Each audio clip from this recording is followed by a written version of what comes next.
Yeah, the Ninth Prince. Shout out to Paranoid America. Paranoid America. Yo, conspiracy theory. Who killed John F. Kennedy? Was it really Lee Harvey? Who shot Martin Luther King off the balcony? James Earl Ray, foul gunplay. It was a disaster. 760 Game Master. Should've got the death penalty. Conspiracy theory got you leery. Untrustworthy. Show no mercy on unrighteous dirty. Chop your head off and use it as a trophy. New world order, population slaughter, coronavirus. Was it man-made or did it make more slaves? No real gun laws, more weapons for sale. Free Palestine, stop the violence in Israel. Police brutality, what's the reality? Minimum wage is a messed up salary. The real survive, and the fake die cowardly. Conspiracy theory, paranoid America. Secret society, plotting on your community. Paranoid America. It's the new iPhone of a quarter. New world order, population slaughter. Yo, paranoid America. Yeah, word up, paranoid America. All right, welcome to another episode of the Paranoid American Podcast. Today, I've been keeping notes and like a little inventory. I know it's silly, and I'm almost positive that you hear this constantly. But I keep a tally on all the coolest names that come on this podcast. And on the last one, we almost had a reigning champ to Sam Believe, who runs an ayahuasca retreat in South America. And like, you're running an ayahuasca retreat, your name's Believe, but today I've got Crux Conception, which I think now you're like, you've got the crown. You've got the coolest name that we've had on the show to date, which is actually saying something. So welcome, Crux Conception, to the Paranoid American Podcast. Thank you. It's my pleasure to be here. Yeah, it's a pseudonym I love that name. Everybody asks. I got it off of a Wu-Tang name clan generator on the internet. So there's like Childish Gambino. Yeah. Oh my God, you've heard the story. Okay. Yeah. That's where the rapper Childish Gambino got his name, Donald Glover. Okay, you should. I mean, I got goosebumps because I've told this story so many times in the past 3 years, and you're the first one ever says it. Because I said, hey, he played in Star Wars, he does this, and nobody knows, but you know. Okay. Well, and I guess not to make this about me, because this is going to be totally about you and your research. But yeah, okay. I actually shot a large portion of a documentary about Old Dirty Bastard with Race On and 12 O'Clock. I got some albums that I was working on with 12 O'Clock, who's cousin of Old Dirty Bastard. And I was on the Wu-Tang reunion tour in 2006. I got all the footage and backstage. Oh my God! Okay, we gotta talk. I think Orlando. I've heard they call Orlando the 8th borough, and I'm sure they call a bunch of cities the 8th borough. But apparently, a lot of Wu-Tang and Wu-Tang affiliates end up in Orlando at some part. Really? And I was just right in the middle of that, the right time. I was going to school that had a bunch of audio engineers in there, so like just the stars aligned. And I grew up on Wu-Tang too. I remember like the first big concert I went to was a Killarmy concert. My whole thing about conspiracy theories and Paranoid American, it probably came from that album Silent Weapons for Quiet Wars, which is listen to that. Riz's little brother, who I've also got a track with. Maybe if you listen to the intro on this particular video, you'll hear the one that I did through Killarmy. So I'll post that in. So first time anyone's hearing it, I'll put that at the beginning of this video. Ghostface Killers. Oh man, I got a perfect rhyme if I ever get to meet Ghostface Killer. And it's like Tracy got shot in the face. The house was overcrowded. It's off a song called Nutmeg. It makes no sense at all, but it's bad. It's like, what are they talking about? And I fell in love with Ghostface after hearing that song, man. All right, we'll keep talking because I got another show where we break down albums and stuff. So I think we can have fun with that. So let's get into who Crux Conception is first of all. And like why we're talking, where I found you. So I'll give your credentials first and I'll let you introduce yourself. But you're a PhD candidate. You got a master's in psychology. You were an expert co-analyst on a CBS show called Real CSI Miami. And you kind of specialize in criminal profiling and hostage negotiation, which is a pretty badass repertoire, I gotta say. Like, so congrats on all that. But yeah, what did I miss? What can you fill out? And more importantly, where can people find you if they want to find more of your work? Well, I'm hopefully we blow up when my twin brother retires from the FBI in January. We're going to come out with some things, but right now you can see me on social media. Everything is Crux Conception. Yeah, if you look it up, Crux Conception, you have me on social media. I don't have a website yet. I'm starting to get one. I'm starting to develop one because I have over 24 years of law enforcement, federal, state, local. And if I talk too fast, let me know. I'll slow down. We could do that in post. We could just run you at like half speed. So with that said, I come from a family of law enforcement. There's approximately 17 family members, either retired or active, that were in law enforcement. My mom calls us the black version of that TV show Blue Bloods. Okay. So yeah, from my grandfather, my great grandfather, my father, my twin brother, twin cousins. I got a family in Boston. One's a couple are troopers on the Massachusetts Police Department. Got a Jenkins in Boston. She's a prosecutor, and one's a head of the police department at MIT. So so law enforcement. But here, the funny thing about it is, I'm the one in 1994 when I stepped out of that car as a rookie with that hat on and stuff. Everybody looks at, how the hell did you become cop? Because I'm the black sheep of the family. I'm the dude who I'm the one. If my dad took us to go see Goodfellas, I'm the one sitting rooting for the bad guys. So yeah, so that's probably why I love profiling so much, because I love to get in the mind of a criminal. So even the black sheep of the family ends up a cop. So are there any non-cops in the family? You don't have to mention any names, but you have any like family members incarcerated or like about to be? Okay, here's something funny we can talk about now. When we had to fill out our background check for me, for the marshals, and I'm not gonna mention it, my brother, but for me, I'm speaking for myself. And they asked, "Do you have any known felons in your family related like this?" And I put, "Not to my knowledge." And that's what everybody does. If you look at all the background checks, even local, state, if they say "not to my knowledge," that means they know. They just don't want to say it. So. If you don't know, then I don't know. Yeah, exactly. Right? Yeah. I guess we'll kick it off with some good tips for dealing with, I guess, any sort of state agency. And that's don't give them more information that they asked for, Exactly. Like there's usually no benefit in it for you whatsoever. You know what? You're right. You are absolutely right. There is no benefit in it. And the show of 48 Hours, I couldn't stand it when I was a homicide detective because it would give away all our secrets. I sit there and I'm looking at these people interview. I'm like, ask for a lawyer, dude. Ask for a lawyer. And they just talk to the cops without asking for a lawyer.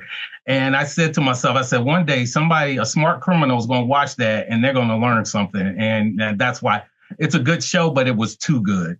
So why do you think that is? Why do you think more people don't? Because and I guess I'll assume a little bit, because usually the implication is like, I can go to the judge and I'll tell him, hey, this guy's really helping us. And like, judge doesn't care, right? The judge isn't going to listen and be like, hey, he was real helpful. He still did it, but he was really helpful about it. It's like, exactly. Now, for me, I had, if somebody messed up or something and they asked me to help them out and they would help me out on the case, I would go to the prosecutor or judge and say, hey, I know they did this and that, but if we can, show some leniency because they're about to help me break a triple homicide. I appreciate it. Something like that. So I got a question, a little bit of a tangent, but on kind of this particular topic, it's a fascinating subject to me. And maybe it doesn't make sense on why I'm so fascinated by it in an easy way to explain. But this concept of like cops being able to determine if they want to prosecute you on something. There's a specific name for it. Officer discretion. Yeah. So officer discretion seems like such an incredible power because it can change your entire life just based on how you're treating them, what kind of mood they're in, like all those things. But it's also almost like weaponized where it's like, you know what, I'll just let you go this time. But if you hadn't, or is there anything in the car, sir? If I find it and you didn't tell me, like they actually have that ability to just be like, you know what, be on your way. And you know what? I think I had I was on for 24 years, and I think on my 23rd year I had that. We can do that. Look, we're on an investigation of my partner. We're on a gang unit. Stopped someone. She had a warrant, and he looked there and said, "All right, you turn yourself in next week." And she did. And I was like, I didn't know we could do that. And I looked it up, and we could do that it all depends on what type of warrant. But I was always told the minute you click that mic and run that information, and the minute dispatch comes back and confirms that it's a signal 14. Well, in my jurisdiction, the signal 14 is a warrant. You got to take them, but you can't. So yeah, it's officer discretion. My dad was big at that. When I came up, I used to hear stories and they say, man, your dad, I was drunk one night. I had no business being drunk, man. He pulled me over. He took my keys, drove me home, picked me up the next morning, and we got my keys. Now you know what? There's a difference. There's police, police. Hey, police officer, how you doing? And then there's police. Police is who the neighborhood knows. Police is who gives you a break. Police is who you call when you really don't want to call the police, but you could trust that officer. That's real police. And in Baltimore, you got real police. Some segments of Chicago, you got real police. So I tried to make real police here. It wouldn't work. They was too by the book. Yeah. Well, community policing is almost like a two-way street. Like the community's got to support it. The police have got to support it. Yes. They got to work off each other. And if one of those channels breaks down, then you no longer have community policing. You just got regular old state, sanctioned violence essentially, right? Yes. All right. Well, and I got one other tangential cop question, since your whole family is just you got the DNA. How much validity, and I've got my own idea about how much validity is the sovereign citizen movement? Have you ever encountered in your entire life or any story where someone was like, I'm not driving, I'm traveling, or they had one of those homemade license plate? Has anyone ever gotten off on sovereign citizen? You know what? In all my life, in all 24 years, and I live in a red state, and you see sovereign citizens in red states a lot. And in my 24 years, I never ran across one, but when you mentioned it, I know exactly where it was. It was on McKinney Street in Fort Wayne, Indiana, probably the 1300 block. It was a yellow house. It was right across the street from a golf course, Macmillan Park. I ran this guy, somebody said he was causing a disturbance or no, he was burning something in his backyard, and he couldn't. City limits didn't allow that. So at this time I'm a detective, but I hear the radio call. I'm in the vicinity. I let dispatch know I'm ahead there too to assist. And I had a computer in my unmarked squad car, and I ran. And every time, cops do this a lot. I don't let y'all know, but they run your plates if they behind you, even if you didn't commit a fraction. That's why I tell everybody, get your lawyer. If you get in trouble, get your lawyer and have them pull the records of every text message that they sent on those screens, because sometimes they say some bad things. And get those records, get when they ran your license plate, and when they stopped you. Because if they ran you 20 minutes and then 20 minutes ago, and then they just now stop you, that means they were looking for you. That means they target you. But nobody does that. And I live in a city where lawyers, defense attorneys and lawyers and prosecutors get along. So you're not going to get a lawyer and not to say anything bad about them, but as a homicide detective coming up, we used to go to after hour or what's it called? When you get done after hours bars. Yeah. After hours parties. We used to go to after work things down on Columbia Street, and all of us would hang together. And I'm like, wow, I wonder if the defendants ever saw this, what would they think? But what we were talking about the sovereign citizens. Yeah, the sovereign citizen, man. And I do that. I get off tangents sometimes because I'm just so excited. And if I talk too fast, please let me know. I tell my students, if I'm teaching online, they'll go, breathe. And I was like, okay, that's their key. I won't stop you, bro. I like it. I can keep up, man. I like more information fast. We can handle it. So, but yeah, the sovereign citizen, and I ran it. And this guy, oh my gosh. And that's the first, and you know what? In the academy back in 94 94. I'm getting old, I can't remember. They never taught us that. We never learned anything or heard anything about sovereign citizens because that Really? was in the night, that was 94. And we really wasn't, Timothy McVeigh, 9/11, none of that never happened yet. Some of these ingrown groups and stuff, I hate to say ingrown terrorists because I hate to call my own countrymen terrorists, but these ingrown groups, they didn't come out yet. And so we didn't know it. So we had to learn it on our own or either during supplemental training sessions. And with that said, this guy freaked me out. This dude, he looked right through you, but he wasn't angry. That's the perception I had because I didn't know anything about him. I thought they were angry and they hate cops. He was real cool and polite. And after I left, I told him he couldn't do the fire. After I left, this dude burnt his whole garage down on purpose, man, to make a statement. Yeah. I'm sorry I had to drag all that out, but I just, that's the butt of the story right there. He burnt that whole house down. Next thing I drove by, there's fire, everything, putting it out. He just did, I can do it. Just out of spite, he did it, you think? Yes. And I'm like, wow. Yeah, I was like, okay. And that's when I said, like Kevin Hart said about MF, what do you say about those fighters, cage fighters? He said they real, they exist. They are, yeah. These people are real. They exist. They here. Yeah. So I mean, you're the profiler here, and I wouldn't say that necessarily sovereign citizens means you're a criminal. It usually means that they've heard something somewhere, been sold on this idea that I almost liken it to like a game genie. It's like they whip out a game genie and they're like, oh no, DXQ4. And all of a sudden it's like, I got infinite lives now, I can fly. But it doesn't really work like that. Like not every cop knows how the game genie works. Yeah. And you know what? Yeah. 9 times out of 10, I think, be honest with you, I'm one of those old cops. I don't know if you ever seen the TV show or the movie Colors, when he told him at the end, Robert Duvall said, hey man, let's go down. He told him the story. Let's go down there. The baby bull to the papa bull said, hey dad, let's go down the hill and, make love to one of those cows. He said, let's run down there. And the papa bull said, no, son, let's walk down there and make love to all of them. Yeah. And, that's the philosophy I kind of took because I didn't push it. I didn't go back because, but you got some officers out there that want to challenge him because they got that gun and badge. But sometimes it's best to just say, okay, you burnt your own property down. Nobody's hurt. Only thing damaged is your own property. I'm going to write a report and I'm going to go about my way. But some people want to take it to a next level, want to throw things. And next thing you know, you got a Ruby Ridge going on. So.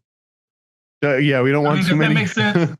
Well, and ironically, like you said, that when you were coming up, you hadn't really heard that much of sovereign citizen because Oklahoma hadn't happened yet and Waco hadn't had. You know what else is like? It was basically Ruby Ridge happened and then Waco happened and then Oklahoma City. So it escalates, and that's probably also why you got so many more sovereign citizens because of all those other things that added up to that.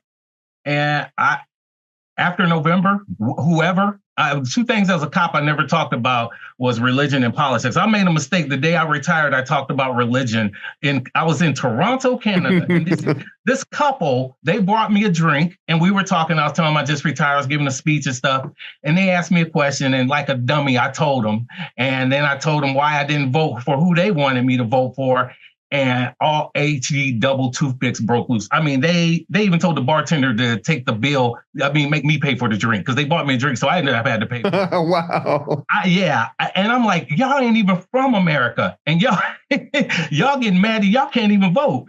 So my thing was, I was talking to somebody, and about come November, I truly, and this is serious, I truly see a change in our country. Whoever wins, because a lot is being thrown at, okay, let's say the losing side, whoever it is, the losing side, you're going to get a lot of stuff thrown in your face. You're going to get this, you're going to get that, you're going to get that, you're going to get that, you're going to get that, and you're just going to get upset. And then there's going to come this articulate individual, this charismatic individual, and putting his hand over maybe a 19 or 18-year-old person who got jilted by the new incoming party. And notice I'm not saying which party, because everybody, I think, everybody's on opposite sides.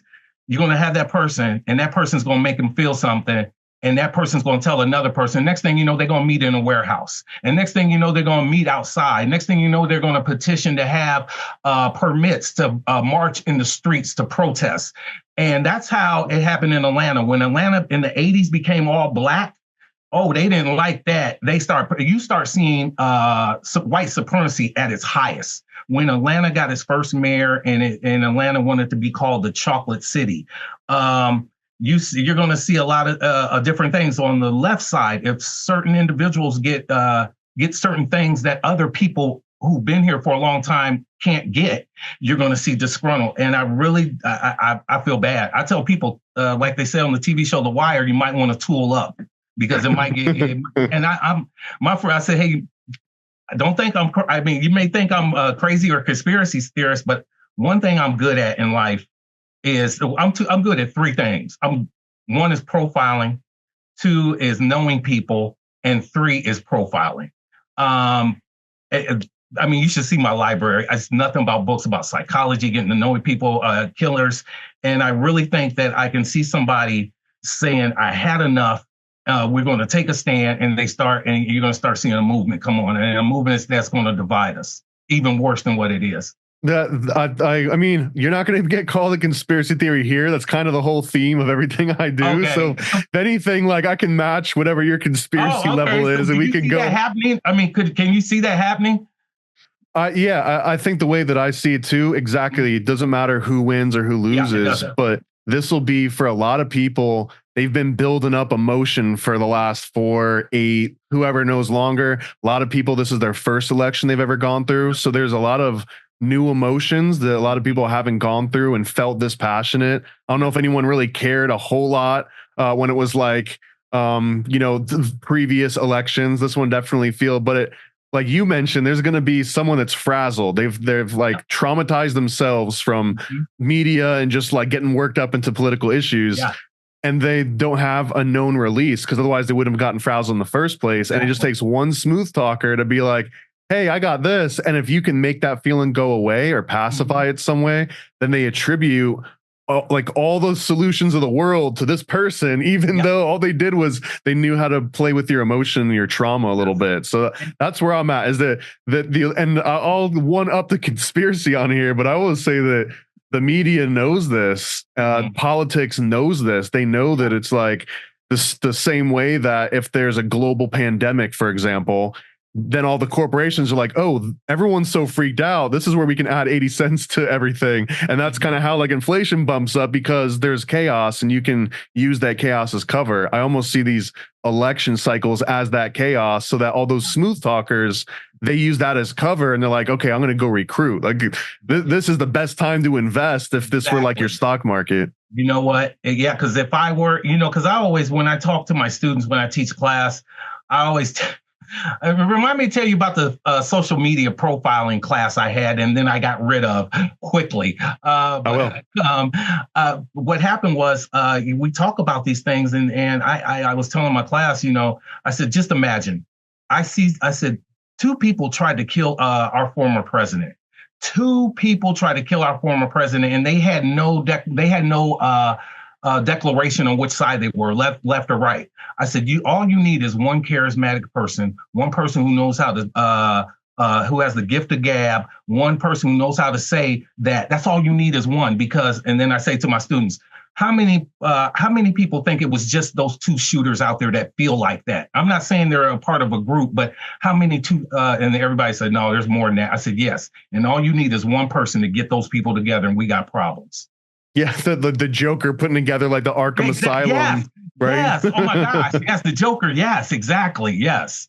So yeah, I mean, if you go back on like any of the biggest cults, the scariest cults, and the scary, like even I guess Charles Manson's a really good example too, right? This just his rhetoric and his ability to convince someone of something means that he doesn't actually have to take part in any of the violence. He can just make it happen. So I understand what you're saying 100%. So, and I will ask you about the social media and profiling class, but let's get through this Lady Bird Lake killings first. And I'm going to give you the highlights that I gleaned from the case study that you sent me. And then you can tell me the things that I maybe missed and fill some more in. And these are the absolute basics for anyone that's not familiar with the Lady Bird Lake killings, they apparently took place somewhere around May 2021 through October 2023 and beyond, maybe, because no one's been caught yet. At the time the original case study was done, there was 13 different deaths, maybe more.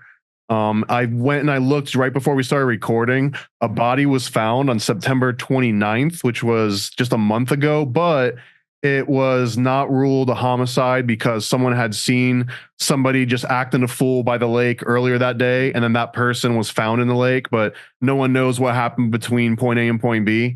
But the point being that more bodies show up here, and whenever it seems that a body shows up in Lady Bird Lake now, you're going to have articles and social media like the killer strikes again, which probably makes it a little bit harder to parse the wheat from the chaff a little bit. So Lady Bird Lake is in Austin, Texas, and I had to look this up. It's about 2 miles away from the comedy mothership. And that's where I know that Austin is like the whole big comedy scene's coming up, and Joe Rogan's got a club there, and Kill Tony goes there. This is basically walking distance. This is 2 miles from where that happens is Lady Bird Lake. And this is where they're finding all these bodies. And the bodies tend to be males, white Hispanic males, age 20 to 40.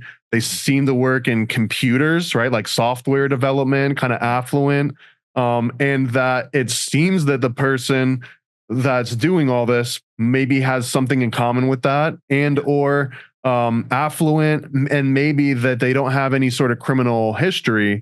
So it's, I guess the assumption is that they're coming up to people under false pretenses. Can I buy you a drink? You want to smoke a joint? Hey, I got this cool place. We can go and hang out. And then something ... happens, and then that person ends up in the lake. But because the lake's got a current and the water, it kind of destroys the crime scene, and it also kind of masks wherever the actual place is happening where they're dying or getting drowned. So that's kind of the saying my whole speech, man. I'm like, you know everything about. I'm serious. I'm like, oh my God, what am I going to talk about? I'm serious. No, I got you, because I got so many questions on some of this. So for this one's maybe a little bit in jest. Is there any chance as a failed comedian, since it's so close to this comedy store, that people just get torn open, you know what I mean? And maybe they're just like taking out the stress on the software devs in the area. I don't know, man. But yeah, this is creepy. And you know what? And I can't fault the police, because I'm gonna be honest, 90 to 97% of the time, if a body has been submersed in water, it doesn't matter what kind of water, salt water, whatever, fresh water, it washes away any evidence. And my first, what made me want to be a profiler, everybody thinks it was Silence of the Lambs because I watched that movie like 30 times. But actually, it was the Atlanta child killings in Atlanta. I don't know if you're familiar. Oh, well, you know, I saw Netflix. I don't know how accurate, but I saw the Netflix show on that. It was pretty fascinating. Because I would, those kids that were murdered, those 28 kids, they would have been my age today if they lived. And we didn't have social media. In Fort Wayne, Indiana, we're in the hood. We didn't have social media or Google Maps, and we're watching the news and we're freaking out. And literally, and it wasn't ignorance. It was just for the fact that we didn't have social media or MapQuest. We literally thought, hey, man, they coming here. You know, because we didn't know how far we couldn't see how far Atlanta was from Fort Wayne, Indiana. We didn't know it was like 8-9 hours away. We're like, man, you think he's coming here? And it did. It traumatized me. It traumatized a lot of people, but it also traumatized me in a good way, because I wanted to be a profiler for this. That's all I ever wanted to be. I wanted to study human mind. And when I found out, like you said, you watched that Netflix series, that this was their first case, I read it in a book that they tried it their first case. I'm like, oh, this is a message from God. I was meant to do this. So I said, the case that made me, want to get in psychology, that just I was engrossed with. I sat by the TV. I'm literally 10 years old, sitting by the TV, watching news, not cartoons, but watching news. I was really addicted to it. And the case itself, I bought every book, got all the autopsy pictures, the unredacted reports. And yeah, that's my next goal. I'm going to go to Georgia. I'm going to have a talk with Wayne and say, hey, man, you need to fess up. Because be honest with you, man, I got a profile. And this is another story. I think his dad did it. I think his dad had some things to do. And there's some reasons I got behind that, and I'll explain later. I mean, when we, at another time or something. Well, this is not going to be good friends. Okay. This is a little niche. So if you haven't heard of any of these cases, we just move on. But I just got to ask, since you kind of brought up that was one of the things you focused on. Yeah. Have you heard of the Johnny Gosh case or the Johnny Gosh case? No. First kid on the milk carton. Very first kid. Really? That they printed that's like, have you seen this face? Which I guess depressingly, the chance, like once your face gets on one of those milk cartons, your chance of getting found drops dramatically. Like that. Unfortunately, yeah. But he was the first one, and that was linked to a group called the Finders, and the Finders is one of the deepest conspiracy rabbit holes I ever went down into, and it all started from a police report in Tallahassee, I think in the mid 80s or something. I'll get some of the dates wrong, but they just saw like these guys in suits with a bunch of kids in burlap sacks that were like loading them in and out of vans, and a bunch of people in the community called, and it led to like a whole weird. So it's kind of like an unsolved sort of mystery in some ways. But anyways, if you didn't heard of that, we'll have to dive into that one at some other point, because I got a whole bunch of questions on the Lady Bird Lake killings. So maybe we can start breaking up other cases too, man. This will be fun. Because man, you know what? When you asked me how much time I got, I should have said more than that, because I forgot to tell you, and we can talk about this later, but I developed a profiling app, and it's about 93% accuracy. We can talk. Anybody, and it goes off the Diagnostic Statistical Manual 5 from the American Psychology Association, and a lot of my research papers. Yeah, I'll steer us there because I got some questions that'll fall perfectly. Okay. If you want to ask me a question now, I can type it in on that, and we can, and I can share the screen, whatever, man. Yeah, it'll tell us who did it. It'll give you a psychological profile of the person. Yeah. So. All right. Well, let me get just a couple of, I think surface level Lady Bird Lake killing questions. One, what makes this one unique? Like, what's unique about the Lady Bird Lake killings versus, I would assume, at least 100 other lakes that bodies pop up in all the time? Is it just because it's downtown Austin, rich white guys, or is there something else to it? Okay, when you say that, do you mean the case itself or the killings? What makes it well, let me specify is that, like, within the true crime, I guess, world, Lady Bird Lake killings, they do seem to come. A lot of people talk about it. Everyone's got theories. But like, why aren't they talking about the Atlanta killings or any other number? We could throw a dart at a board and hit something that no one talks about nearly as much as Lady Bird Lake killings. Okay, I'll tell you why. It's just like, because, and be honest with you, I really didn't know much about conspiracy theorists, and I just started listening to them and understanding them when COVID happened. And I can get you all caught up, man. You got any questions? I can get you caught up quickly. My justification is, you know what? Since I'm out, and this is because I was out of the loop, being in law enforcement, being privy to so much vital information, and now I was out of the loop. I said they aren't getting the truth from our government, so they got to go and look for their own. That's what Bingo. And I said I don't blame them, and that's why at first I said, "But man, y'all messing up everything. Quit telling y'all lies." But when COVID happened and I started listening, I was like, they're not getting the truth. You know, our government is not telling them the truth. So yeah, they got to find the answers on their own. So I get that, and I applaud y'all for that. I really do. So, but what made me think is okay. I'll explain it to you like this in layman's terms. I was at my homecoming at Ball State University, and there was this girl there, and I had the biggest crush on her, and I never told her in 32 years, and I saw her for the first time in 32 years, and I told her, and she said, "Why?" I said, because she said, why were you attracted to me? You never even say anything. I said, because you never smile. And I said, you know what? I said, that was a mystery. And Atlanta child murder is not a mystery. People think Wayne Williams killed those kids. He killed, if anything, my profile says he killed 2 adults. He didn't touch them kids. And I'll go to my grave on that. Now, for this case here, there's no cause of death. There's no cause. There's no valid witnesses saying a struggle. There, you got 11, 12, maybe 13 witnesses. I mean, victims all around the lake. There's no autopsy findings. Only one finding. There's the toxicology reports are unfounded. Now, at first, you could say either it's gross negligence on law enforcement, which I doubt, because Houston or Austin has a wonderful police department. With that said, it's the mystery. That's why people, because there's no question, and you can't even, and you notice people don't even say, even on my report that I sent you, my profile, I think I labeled it the Lady Bird Lake killings. I didn't label it homicides, but that's because it hasn't been labeled, and that's why because everybody wants to know what, and so that's what's so attracting to everybody. Because with me, like I said, with that young lady, that she didn't smile, and that turned me on because I had to know. I had to know. I had to know why she's not smiling, and that's what attracted me to her. So yeah. So did it work out when you dropped that at the reunion? Did it work out from there? It worked. Oh, it worked. It worked. It worked. Yes, it worked. She was a good friend, but she smiled, and I could tell that, man, if I would have said something there, yeah, we probably would have, been an item or something. But yeah, it worked because it got through. Well, you make a good point, and I guess the same thing you were talking about conspiracy theories, and I think that's true. There's like two sort of tired cliches, but one of them is like every law creates a criminal. It's not that like the criminal starts and they make a law around it, or vice versa, right?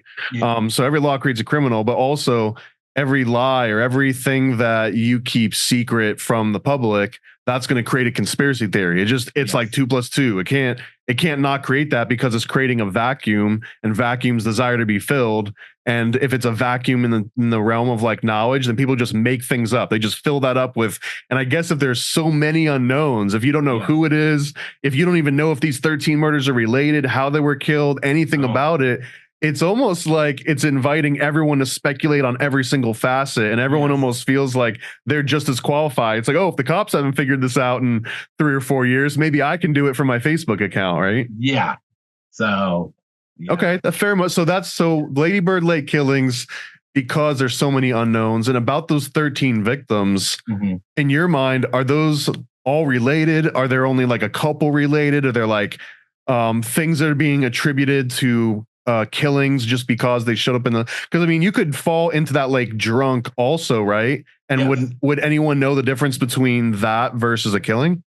No, they well, again, like I said, any signs of a struggle like blunt force trauma, scratches, torn clothing, nothing of that has been and my thing is, and here again, somebody may say, well, maybe the police aren't telling us everything and keeping, for to fair point integrity. But no, they're releasing everything because they don't have everything. So I truly believe that. I've seen investigations.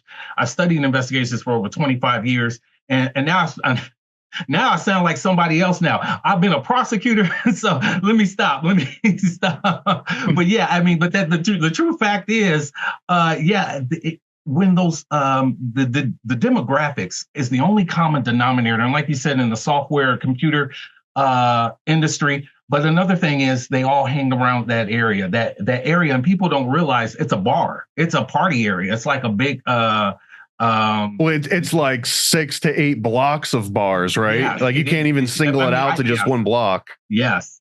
And the funny thing about it is I did a walkthrough, and the cool thing about it, what I teach my students is we did a virtual walkthrough. We got with our IT department, and we built a virtual built a virtual city, and we did a virtual area based off a geomap, just based off geomap and pictures.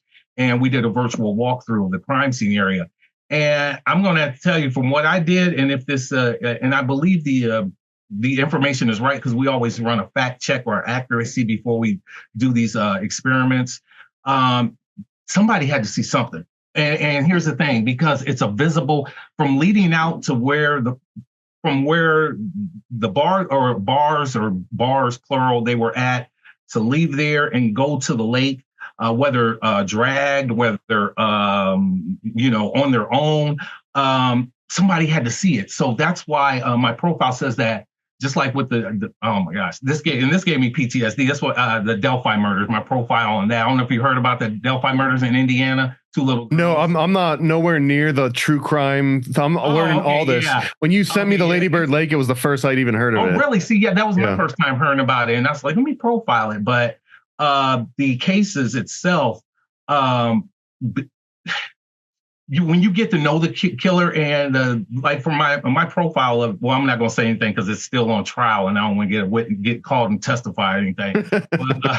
But as far as the Lady Bird, I think the perpetrator either lived in that area or is familiar with that area because they knew, like, for instance, if you want to, and again, to me, a good cop, you got to think like a criminal. Okay. Like if I'm going to, let's say I'm going to Walmart and I want to steal something. A good criminal will look and see where the cameras are. A good criminal will look and see if he sees the same male or female not buying anything driving. That's probably security, undercover security.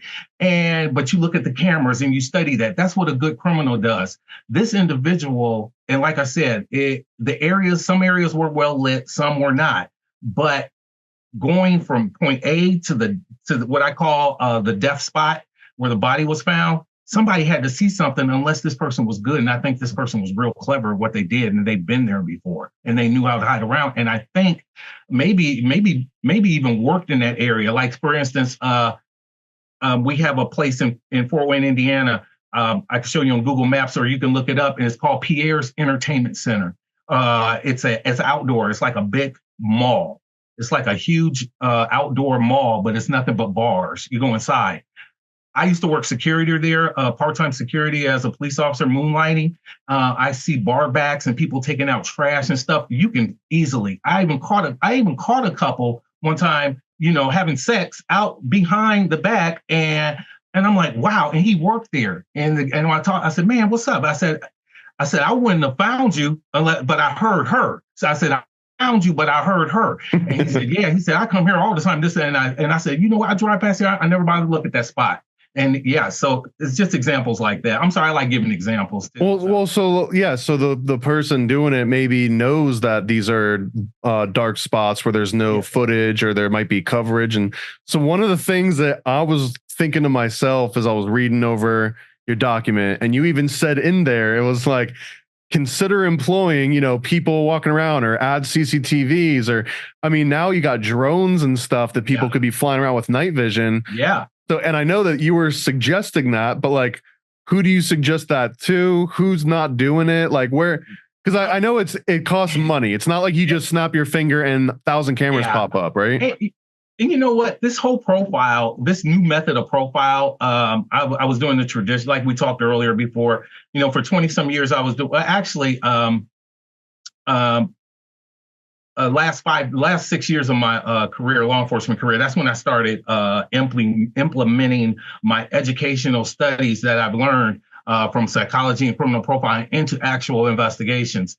And one thing I learned is that type of profile, the profile that like the FBI does, I can't do those profiles because I'm not privy. I no longer have access to that data and that information anymore.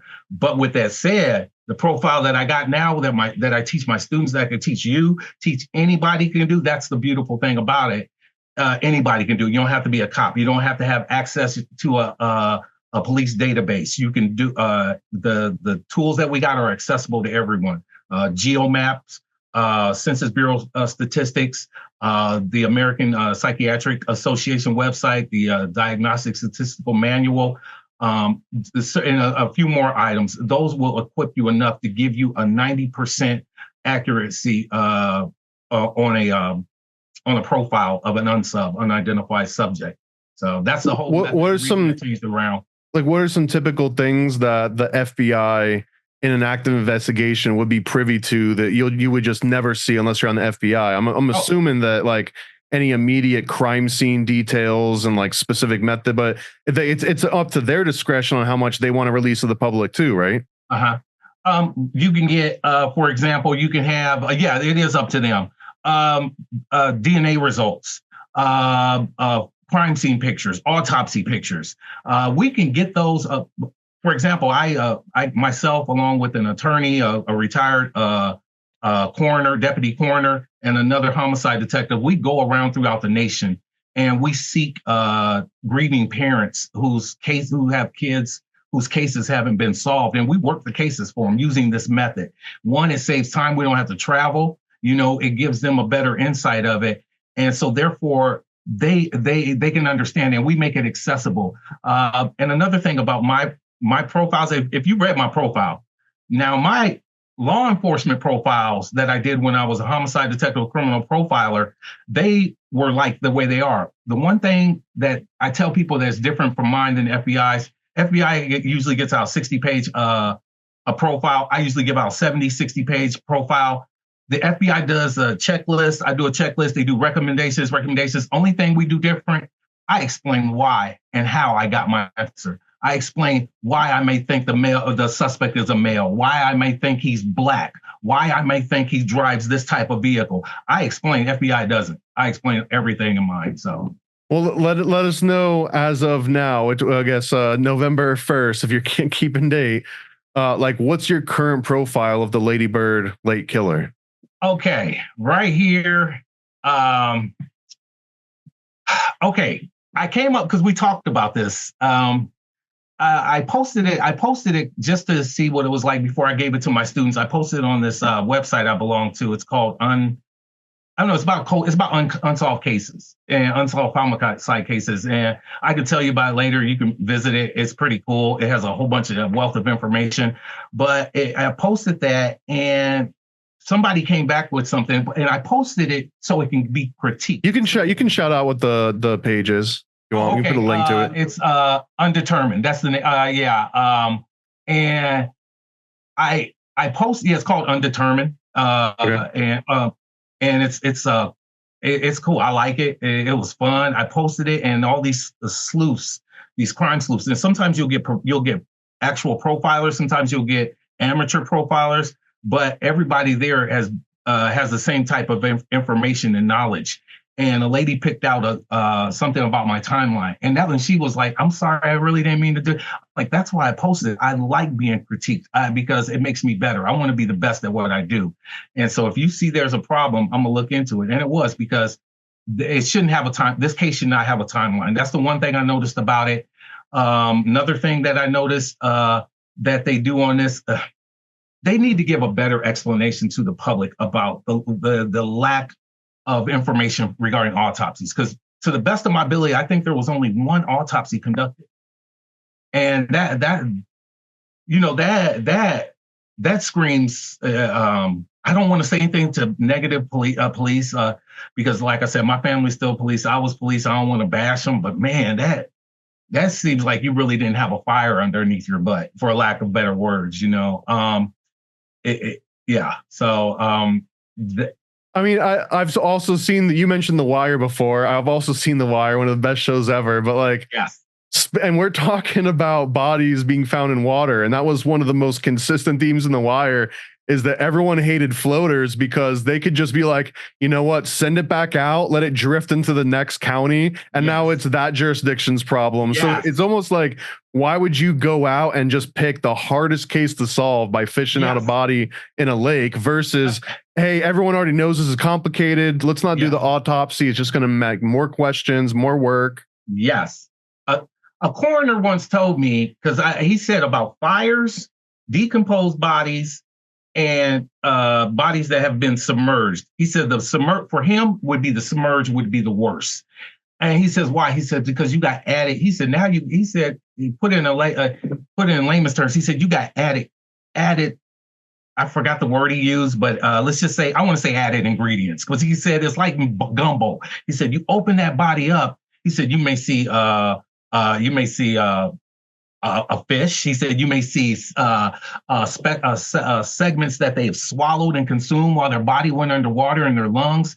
He said he hates doing autopsies on bodies that have been submerged because it's the worst. And that's just forgetting about the DNA and all the evidence being wiped away from the water. You're talking about added data that you added.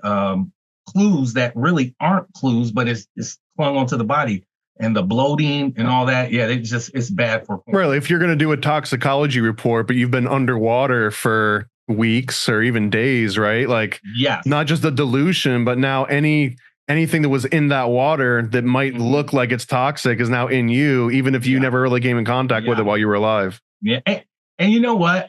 It's ironically because that we mentioned this. You said you're familiar a little bit with the Atlanta child murders. One of the cops thought it would, some public information officer thought it would be genius to tell the people that they find the bodies at certain locations here and here, and then they got the what they call the those carpet fibers, which convicted Wayne Williams. They said that we got those. And when they said that, they started dumping them bodies in the Hatatuchi River, and they start wiping them away. So that showed, but that's good. You know why? Because as a cop or as a profiler, that tells me two things. one, the person's listening. two, they want to continue, and it's going to keep going. Stop. They don't want to stop. They're going to keep on going. So, yeah. Yeah, I guess what are the feelings in general on all these different cop shows? You made a great point that when you were an active detective, you'd see 48 Hours and be like, stop telling them how easy it is to just shut it down with a lawyer. Like how, like, our cops in general just wish there were no cop shows. Yeah. Okay. Yes. I'm glad you mentioned that. Oh man, this is good. Here's a funny story. I'm coming out of a homicide scene, right? And I go there. It's like 4:00 in the morning. I put on my footies. I put on the protection so I don't contaminate the area. And I go in. It was bad. It smelled bad. It was a summertime. Body smelled bad. The skin was. Matter of fact, when they pulled him to put him on the cart to move him out, his skin fell off his arm. So it was bad. So I can't stand certain smells. I'm real sensitive.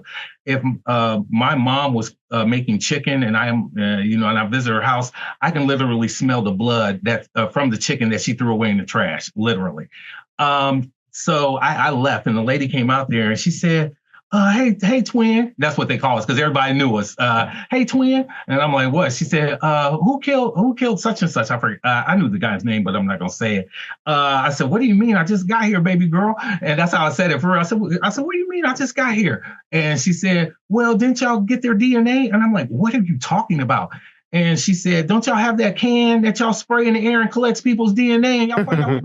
I'm like, ma'am, where'd you get that? She was saying luminol, right? She said, she was talking about there's a spray that collects DNA and it can tell you who the person is.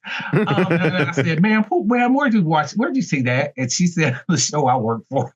I was like, oh my God. So yeah. And waiting her to say like Inspector Gadget. Laughing. So, and my brother, I'm a fan of like old time cop shows and stuff like Hawaii Five-0 and stuff like that.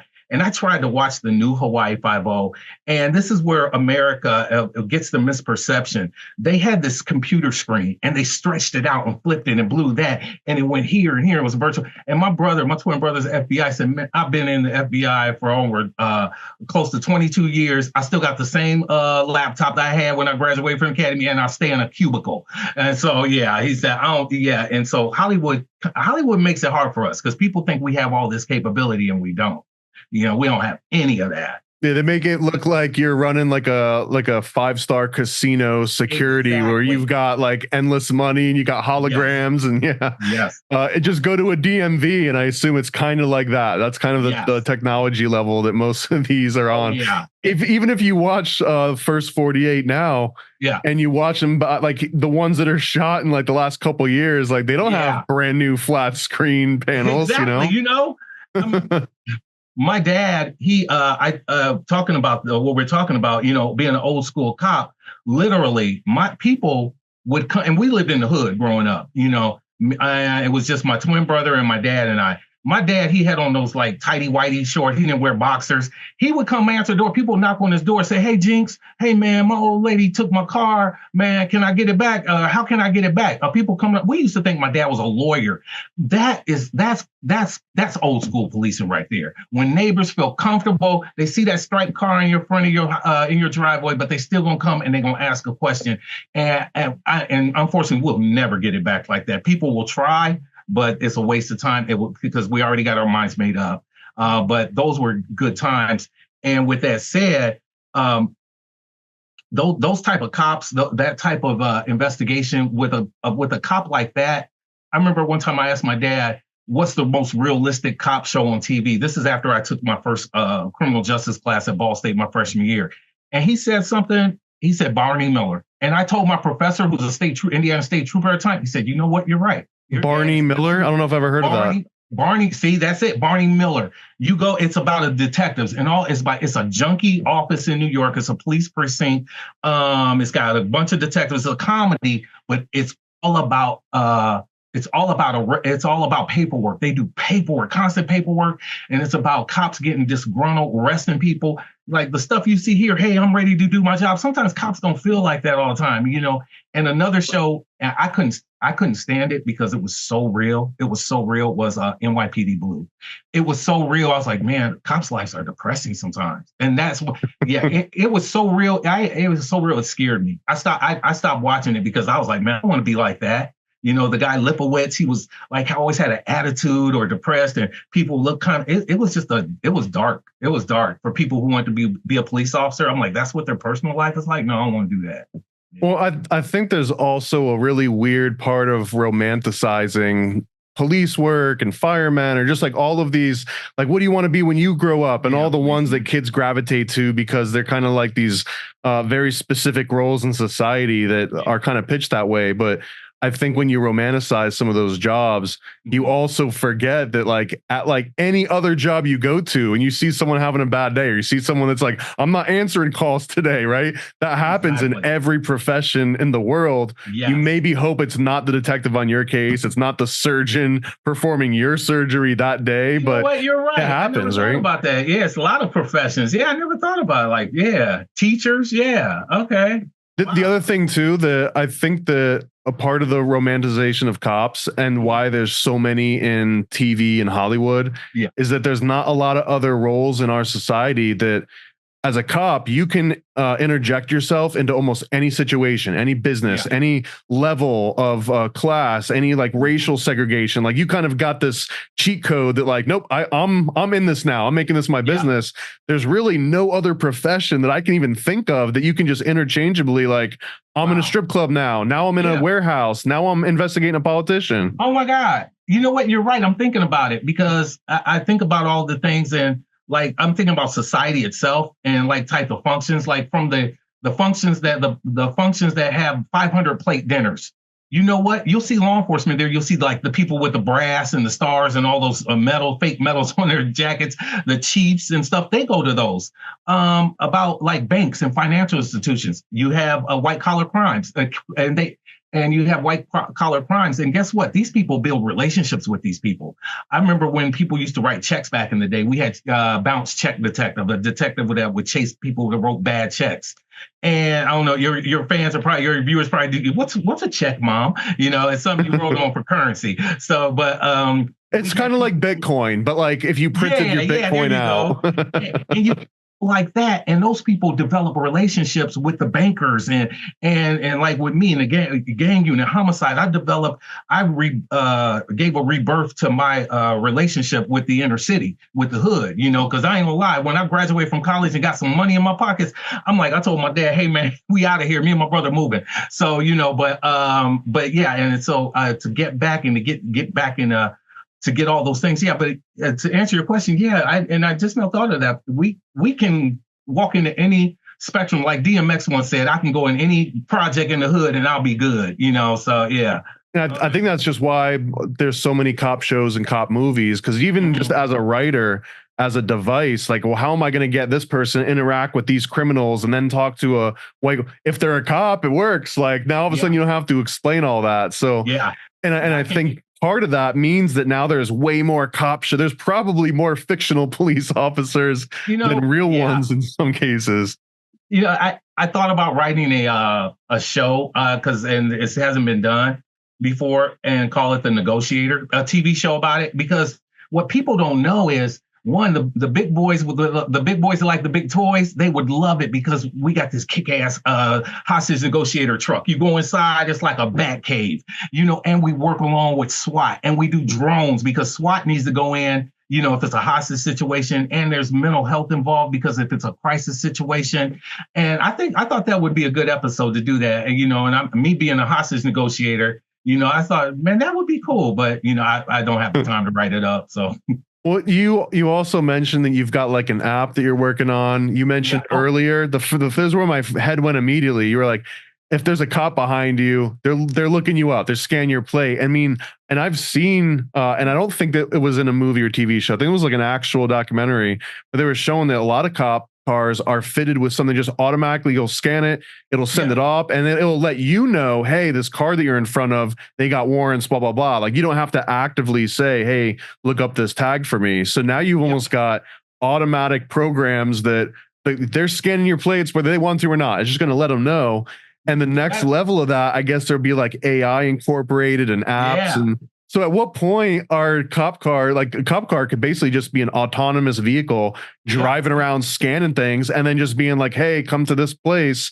I know like my AI just detected something weird here. And then you don't need, patrol essentially, right? Oh yeah. And I tell people, one, if you just don't like police and you just worry, you're a good person, what I call them taxpayers, like they do in The Wire. I said, if you're just a good taxpayer, but you just still want to know, that's good. But for the criminals, that I mean, we got all this stuff. And you matter of fact, you mentioned the X case, Triple X. That's how they remember in there. They were using one of those scanners and they saw the car. They saw the car, saw the owner, knew all that, by just scanning that license plate, knew that whole person's life. And let me bring that one up in particular, because I think we might have been talking about that before we're recording. So on the show that you're an expert co-analyst, like a subject matter expert, essentially. And this is CBS Real CSI Miami. And one of those episodes, which you were like, it's probably the most popular one. And like, yeah, I'm sure it was. It was on the murder of XXX Tentacion. And I think part of this is because there are so many conspiracy theories about Drake being involved. And now if Drake's ahead of it. And let me just list, here's the reason. So here's the reasons why people thought Drake was involved. So first of all, you cover this in the show, but like there was a flow that X had, and then Drake comes out with a very similar flow on a very similar beat. So that kind of starts a little bit of it. But then after X dies, 10 days later, Drake drops his album, like as if it were waiting for some milestone to release. And then he goes on a tour to promote that album. And the tour name was Assassination Vacation. I didn't know that. And X had posted before he died, I'm snitching right now. If I die, Champagne Poppy did it. Champagne Poppy being Drake's Twitter name, right? And then I think on just to add a cherry on top, it does seem that the show makes it unequivocal. There's no evidence that ties Drake to this murder or anything. And a lot of the online, it's like, people just want to believe it, but also Drake kind of leaned in a little bit. And I feel that that's almost one of the consistent things about conspiracy theories is that someone gets accused of it and it's like, oh no, I can use this. Like I'm gonna just lean into this a little bit. And now everyone's like, man, Drake's the killer. So that noise, but that was like the most popular case, I guess, on that first season, right? Oh yeah. I was like, man, this is great. When they gave it to me, I'm like, oh yeah, this is nice. So, but I mean, they used a ALPR, automatic license plate reader. Okay, that's what I was talking about. It just automatically scans you as you drive. It scans it, and then it gives you everything. But for your viewers, even if they're decent taxpayers, you still because I want for my dissertation, I'm writing a thing called blue phobia, because we have a fear of flights, right? Some of us have fear of everything. And I don't care what race you are. I don't care how much money you got in your pocket. I don't care where you live. If you're driving a car and you got a cop car behind you for like 2-3 blocks, you're going to be nervous. If you're at a stop sign and you don't fully stop and you go and you see a cop car, you're going to get nervous. That's blue phobia. The only thing is when I'm writing the proposal up for the dissertation, they said some people could use this as a defense, So but it means you're a fear of law enforcement. It doesn't mean you hate them. It just means that their power and the things they can do to you right now can take away your freedom, if you do something inaccurate or something illegal, and that's scary. So it causes a fear, and everybody has. I mean, I talked to a judge one time. I was talking to him. He said, "Yeah, I got nervous too." He said, "But I was drunk, but I got nervous." He said, "I was driving, I was drunk." I was like, "Oh, okay." I was riding dirty, but Well, and I guess that kind of goes into that like police discretion I mentioned before too, where like you realize that they could let you go or they could not let you go. And I've heard this in paraphrase in various ways, but I want to get your take on it. Being, in the role that you were at for like over 2 decades, if you're following a car for, let's say 5 minutes, let's say 20 minutes at the extreme, but like 20 minutes, can you guaranteed find a reason to pull someone over and put them in bracelets, at least bring them to the station? Okay. I was on a gang unit, and most gang units in America, they're reactive. They're not proactive, which means they come after the fact. So, and if anybody tries to tell you they don't profile people, that's BS. They do. But yeah, here's the thing. They profile the vehicles. You can profile the vehicle. As a matter of fact, I was playing, I apologize for doing this. I was in Detroit one time and I was with somebody. I said, hey, tell me what kind of person drives that car. I said, hey, you think that's what, so we were playing that game, but it was, and we were right. And it's not about race. It's about culture. And I always tell people it's about culture. But with that said, man. Let me give you a specific hypothetical, right? You see like an old white hair, like blue haired lady, right? Like a 60-year-old lady driving a 2020 Cadillac or something. Yeah.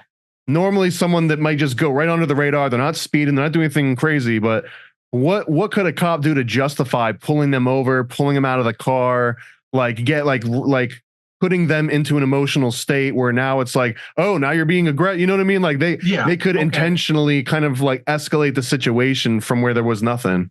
Here's the bread and butter of it. This was our bread and butter. And I think I some of my former teammates when I was on the gang unit got upset with me because I was telling it, but it was the truth. License plate light. Not that many people. And it all depends on what state you're in too. A license plate light, you can pull somebody over for not having a license plate light. You can actually pull somebody over if their car, your drive is called left of center. If your tire touches the yellow on there, just touches it. You can pull somebody over there. Speeding, of course, going over for like 5 miles. And I'll tell people this too.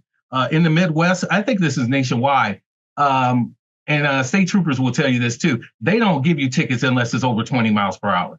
If you go on 10 and you stop and you pass a cop car and you wonder if they're going to stop, unless he's bored and ain't got nothing to do, he ain't going to stop you because a judge, that 20 miles over a speed limit nationwide is considered reckless driving, and it could be a felony. Yeah, so that's why. And a judge, if they saw 5 miles of this, then they throw it out. They say, man, he wasting my time. So yeah, those things. I've heard an inverse of this too. A cop that I know mentioned, and this is not advice to anyone. This is definitely not advice, but he was like, on certain highways, if you're gonna speed, like either don't go 15 over, because 15 is the sweet spot where it's like, all right, you know that you're wrong, I know that you're wrong. But he's like, but if you go like 30 over, some of them are like, I don't want to fill out that paperwork, especially if you're not being reckless. So there's almost like more dangerous to only kind of speed and less dangerous to really speed. And you know what? And here's another example where a cop will use discretion and turn the other way. And some people will say, well, you could have called it in, but it wasn't that bad to call it in. What happened was I didn't have a marked car because I was a detective, and that was stupid. That was dumb on my mistake. I wasn't in uniform, suit and tie. That's another dumb mistake. Pick my twin daughters up from daycare. Dumb mistake.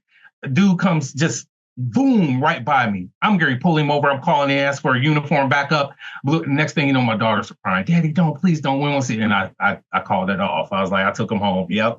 I didn't want to traumatize them. So I was like, yep, you're right. I don't know but you know what? I forgot that about them in the back, and I thought about that fool in the front, and I was like, I'm gonna get him. Yeah. So, but yeah, that's zoned in. Yeah, and he definitely was going. We were on I-69 because we were taking a shortcut, 70 miles.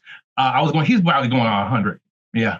Dude, what happens now? You're retired now, but like you're driving around and someone's doing something crazy. Like, do you got speed dial and you're like, all right, go get them? I don't do nothing, man. Because here's the thing: I don't want to be on no witness list. I don't want to go to court to testify. Man. That's why when I was in uniform for 6 months. Then when I graduated from the academy, then I became a detective.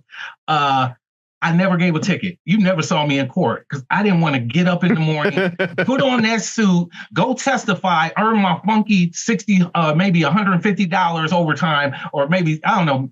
No, I probably want that much, but it was like maybe between $30 and $60. I'm like, it ain't worth it. So you didn't have to deal with quotas. You didn't have some like captain, like, get in here, Crux. No, we didn't have quotas. State police do. We didn't have quotas because someone found out that in most cities, Orlando, everywhere, when you get a traffic ticket, that money goes to the judge. That pays your judge. So we didn't want to do that. We didn't want to contribute to that. So they didn't say we had a quota. Now state police do. What I did was instead of okay. So I answered that. I'm sorry. I was just getting off base. My bad. I was thinking of something else. But I was thinking about something else, but I forgot. I'll probably remember it again. But this is fun, man. I haven't done one of these. I haven't done podcasts in a long time, man. All right. Well, I got a couple fun ones for you, I think. Okay. And we'll start wrapping this up to leave some for the next one because I think we can probably do a couple of these. Yeah. How about Tupac, man? What's your profile on the Tupac murder? I didn't do that, but I could show you real quick. I could type it in real quick. Give me a psychological profile of Tupac murder, and I'll come up with one. But with that said, and I'll do that. I'll send it. You can show it to your viewers tomorrow or whenever. I'll send you one. Now that we know about Diddy, okay, let me say. Oh, I got his profile. Oh my gosh, my students asked me to do him. But on Tupac's, I think the profile on that one, it was orchestrated. And what I mean by orchestrated, I'm taking my glasses on this one. Somebody who knew him, somebody who didn't want to see him leave, somebody didn't want to see that meal ticket disappear, they knew about it. They definitely knew about it. Yeah. So, I mean, to be brave, to sit in a car and just get scratched while your boy gets hit up. I'm not saying no names, man, because, hey, I ain't a cop no more. So, if anything happened, we're going to be going face to face. But, but to just sit in that car, and not and just get a scratch when your boy gets lit up. Come on now.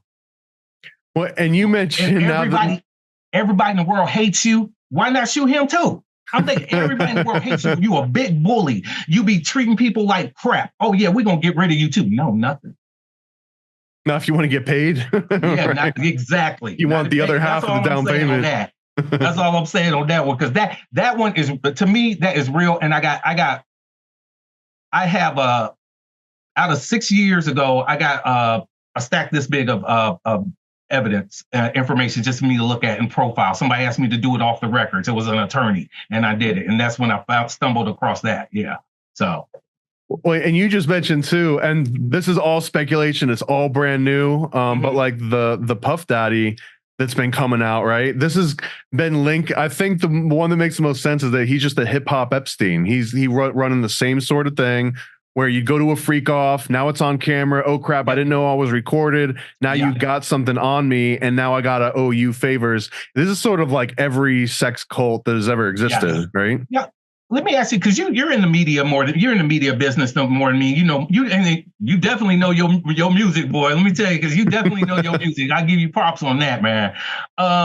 Why is it that his is big? His story, you think it's because who he is? That's why it's bigger than Epstein. Because your average 18-year-old, 23-year-old, they didn't know who Epstein was, right? But everybody, right. You think that's why it's bigger? 100%. But okay. I also think that Epstein represented the people that tend to stay out of the limelight. Like, random tangent, but when the Forbes like 10 richest people or the 50 richest people those comes people out, you don't hear about. Yeah, right. Well, those are just the people that aren't rich enough to pay Forbes to not put their name in the magazine, right? Wow, so they're like the bottom of the rich, right? But like the real richest people, they're like, no, you're not putting my name in there. Like, how much do I got to pay her? Or like, I'll have this come down on you if. So I feel that Epstein was that version. Epstein was the version of Diddy where like you kind of believed that your name would be secure just because, look at this guy. He's here and he feels safe. Diddy, I feel less so. And Diddy was dealing with maybe multi-millionaires, not multi-billionaires. And I think that's probably the difference between the two. Yeah. You know what? I wasn't going to do a profile on him, but when I found out he had cameras, I'm like, oh my gosh, this is going to be good. That seems like that was the real business all along. That would make way more sense for that to be his main business. Yes. Yeah. So I might, so I would do a profile. Let's do that, man. I would love it. Okay. Now here's one a little bit more historical, so you don't have to speculate. Well, you're gonna have to speculate, but it won't be like as spicy, I guess. JFK assassination. Where are you at on this? Was this a Harvey Oswald lone wolf? No, this was orchestrated. This was orchestrated. It was financially backed.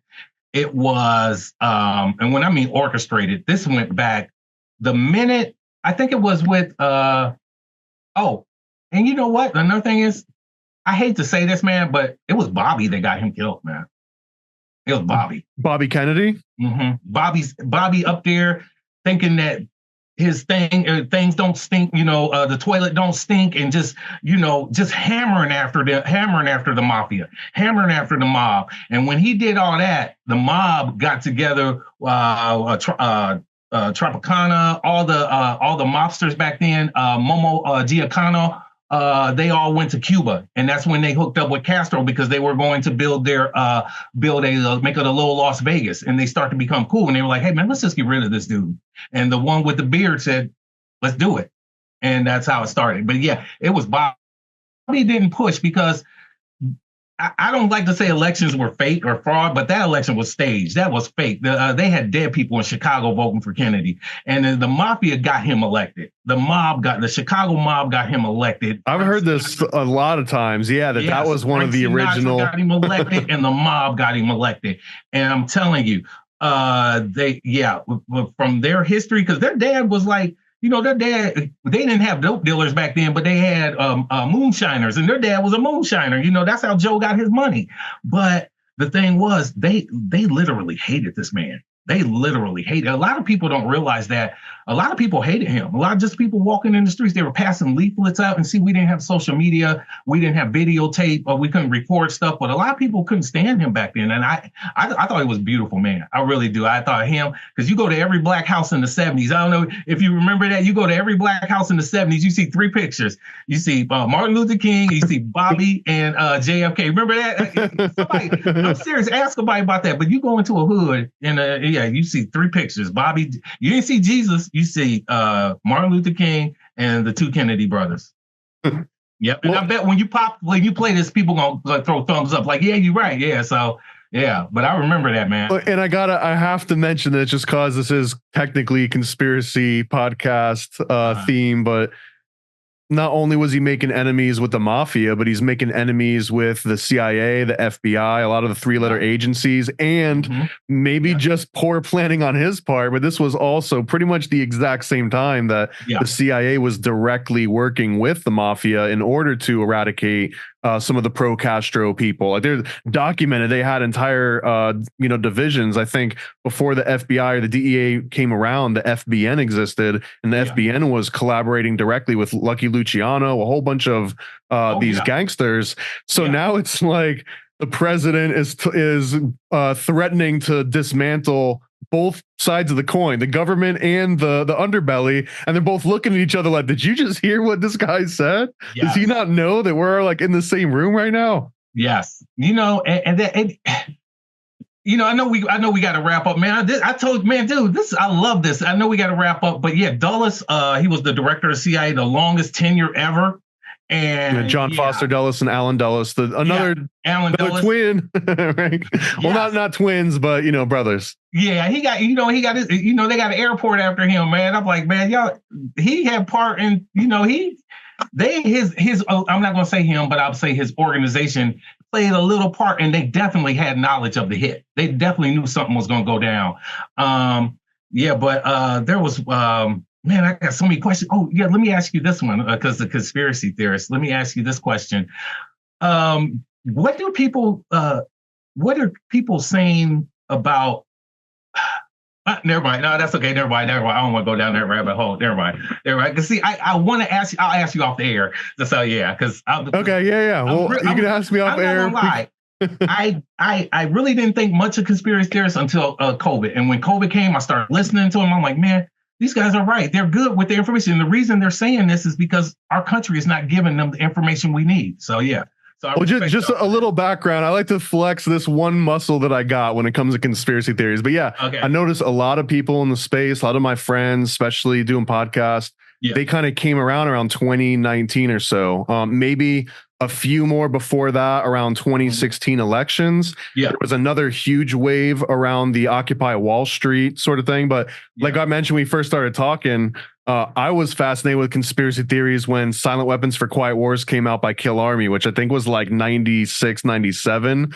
So I almost feel like I got like battle like scars. I've been in the conspiracy game before it was Democratic, and then before it flipped to Republican, and before it was like nationalist extremist. Like I've been in here since it was just about MK Ultra and like, you know, secret societies. And that was the one that really flipped me was oh, wait, you're saying government mind control? Not only is it real, but the only reason we know about it is because someone forgot to burn like a room full of 7, boxes. And that was essentially what came out in the church committee hearings. They called it the family jewels. If that person hadn't forgot about that room full of documents, we wouldn't have any proof. And all of the MK Ultra and the mind control stuff would still just be fiction. It would just be Hollywood. Exactly. Oh yeah, and it exists. It exists. You know, I know for like I said, I was fed, and I got family members are fed, and there's some things out there, that are true, that are very true, and you sit back and you wonder, and you'll say, I knew it. You know, back then we used to be like 10 years ago, we'd be like, when we heard something, we'd be like, I don't believe it. Nowadays we go, I knew it. Yeah, and that's how I feel. Yeah, I knew it. Yeah. And I blame our country for playing us stupid, you know. And like I said, as a profiler, you know, you're gonna tell somebody whose cognitive abilities are diminishing. You're gonna look in the camera in front of America and tell them, maybe everything's fine, you know. And then now look what happened, you know. And I'm like, that hurt. That as an American citizen, that hurt that they lied to us like that. Most people are mad. I'm hurt, because, you know. So yeah. I feel I'm just so jaded. I got so much scar tissue that it like doesn't even hurt anymore. I'm like, man, so I'm a loyal fan of y'all's, man. You know, man. I was gonna say I would write a rap song for y'all, but I think you got better skills than me from what I know about your history now. We can collaborate on something. Yeah, no, I've got some credentials. We can work. Oh my God, man, I can't believe this. Okay. All right, well, and I gotta ask you, this might sound weird, but have you ever done PCP before? No, but a special unit I was on when I was overseas and investigate. I saw let me put like black sites are real. Okay, that's all I would say. All right, so what did that have to do with PCP? How did that come out with PCP? It was at a black site. Okay. Somebody was being difficult, so they had to take a trip to a site that was black. Yeah. So and they learned 3 alphabets. How about that? This sounds like training day a little bit. Oh, I didn't know you like Sherm. Yeah, it wasn't me. It was somebody else. I'm like, wow. I was like, and that's when I was like, this is real. You know, I was like, wow. So it's just like when because I go, if you look on my social media, I go and speak at a lot of events in Europe, and I speak at hacker conference. I teach people how to look out for certain phrases or words and text messages of people that are going to con you or try to get into your system. And I first time at a hacker conference, I sat down. I said, "Hey guys, is the dark web real?" Oh man! They showed me some stuff. They took my computer. Yeah. I said, hey, we're going to put no virus on this. And now we go, and man, I'm like, wow. Literally, they got into my dad's computer. I'm in Washington, D.C. with them. We're in my dad's computer in Fort Wayne, Indiana, and they got into his camera. Yeah. They got into his video camera. Yeah, not to freak anyone out there. There's a great video that just came on YouTube, but it was showing how easy it is to compromise any of the phone systems. So even if you've got 2-factor authentication and it sends you a text, all you need is someone's phone number, and you can, for like probably less than $1,000, you can pay a hacker to have all of their cell phone traffic routed to your phone. So now if you ask for a 2-factor, it comes on yours. If someone calls them, they call you. You can make outbound calls, and it's not hard. It just means you have to know how to do it. and or you have to know who to pay to do it, and that's it. And so much of our security is based around that, right? Like there is no security. No, there's not. And when we got when we did our wiretaps, our T3s and stuff, and we wanted to get cell phones, we had to go and get what the IDIN number, that long number on your phone. It's like a serial number. We had to IMEI, yeah, we had to get all that, man. But somebody I remember my brother, he was telling me, this was like 2 years ago, so it may have changed based on what you say. The iPhone was the safest phone to use. They said it's the only phone that couldn't be penetrated. They said the only people that can do it is the Israelis. Matter of fact, the FBI, there was a mass shooting. A man and a woman shot up a place at a job work site in California probably about 6 years ago.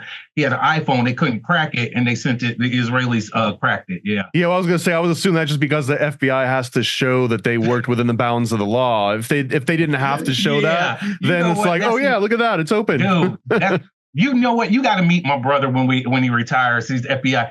We're night and day. I tell people he's like Carlton on the Fresh Prince. But without the jokes. He's like, yes, ma'am. Yes, just the facts, ma'am. He uses his white voice 24/7. Dragnet and Sergeant Friday. Use your black voice, bro. He said, well, you use your white voice on TV. Well, the reason I asked you if you've ever done PCP, I've got a little segment. It's called the Paranormal Conspiracy Probe. So in fun, PCP. I'll play a quick little segment right now.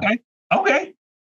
Well, I'll actually edit this out because we're on Zoom, but I'll okay. So the rules are really simple. Basically, I'm just going to mention a certain topic, and I just want you to rate it. I'm going to get like a litmus test from you. You're going to give it a 1 to a 10. So a 1 is like, that's silly, I don't believe that, and a 10 is like 100%. I believe that. And then if you're like, I don't care, I don't know, I'm on the fence, you can give it a 5, anywhere in between, right? Pretty simple. All right. Cool. So for example, we'll start out with a silly one. We'll get into serious ones too, but Bigfoot. What about Bigfoot? A 1, just a 1 across the board. Can't get lower than that. What about the concept of flat Earth? That's 3. I say 3 because there's a better chance of flat Earth than Bigfoot. It makes me think. I'm like, I know it's round. I've seen the globe, but I've never fell off. I've been around the world and back. I've never fell off. Yeah, so it makes you think. I know it's round, but it makes you think. Okay, no, open to it. What about aliens having landed on Earth at some point? And just so it doesn't get all like vague and open ended, like we're talking little green men or little gray men. X-File aliens. Okay. You know what? I'm gonna have to say 5. Yeah, because I really do think that we do have something out there. I really do. Okay. Now this one's important to hear like all the qualifications of this one. Okay. That a human being has stepped foot on the moon in the last 100 years. Doesn't have to be NASA. Doesn't have to be China, India. Doesn't have to be broadcast. Just that a human being has actually stepped foot on the moon in the last century. No. No. 1. So one. I'm sorry. 1. Yeah. Okay. So I guess the next question kind of answers that self a little bit, but like, how much credibility do you give the moon landing footage that we saw, or maybe not me and you, but that was broadcast in the 60s? So that would have to be a 1 too, right? All credit. I give credit. Yes.